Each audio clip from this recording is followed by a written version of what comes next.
This perp back with another video, and I just got done listening to Meek Mill's brand new album, Expensive Pain. Man, I've been waiting for a new Meek project for a while.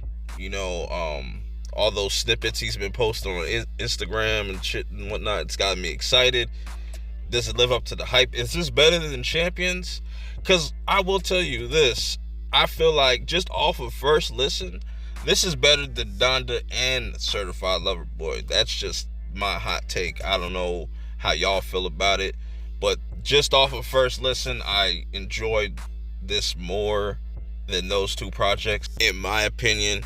Before I get into this, hit that like button, subscribe, follow me on Twitter at PerMiner420. So you got the everybody's doing some weird ass cover art lately.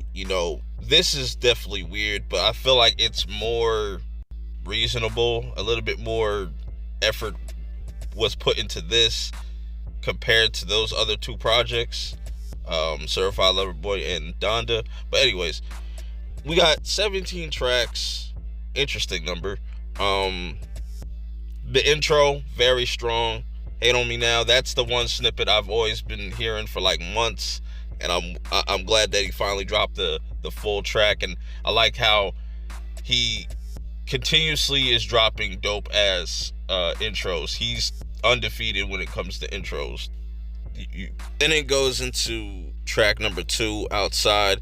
Really interesting track. Keeps the high energy going on my soul. And he's dropped videos for a lot of these tracks as well. He dropped a few. Sharing Locations, Dirk, Lil Baby. That's okay. I want to see these three kind of collab more and see where it goes. But that was okay, an okay track. Expensive Pain, really dope.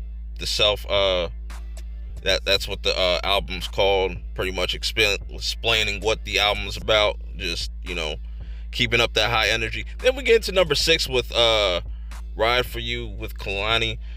Not really feeling that. I could skip that. Then we get back into the high energy with the track with ASAP Ferg.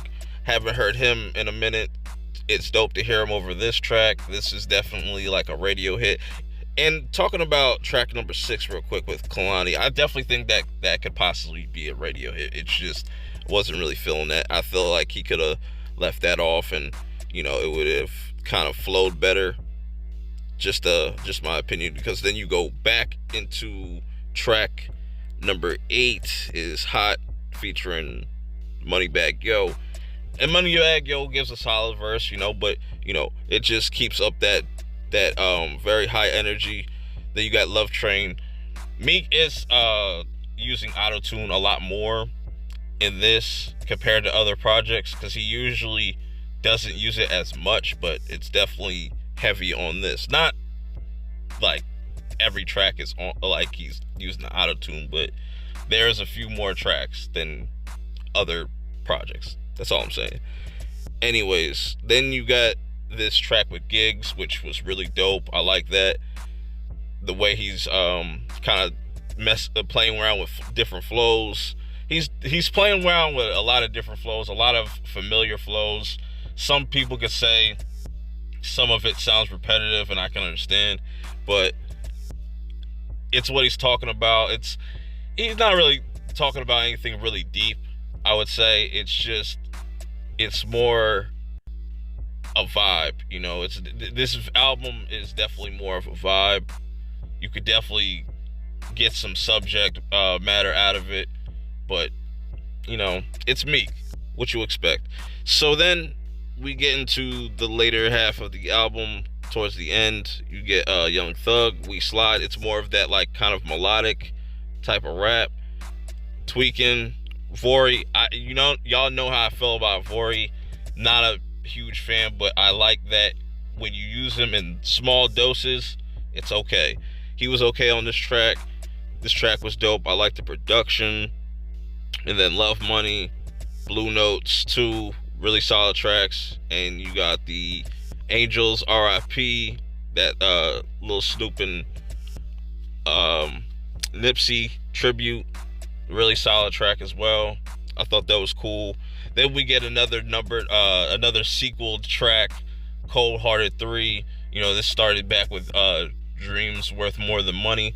So let me know how you guys feel about this, and how do you guys feel about how the album closed? Because I thought that was an interesting outro, because usually he kind of leaves the album with like a high energy, you know, very crazy beat.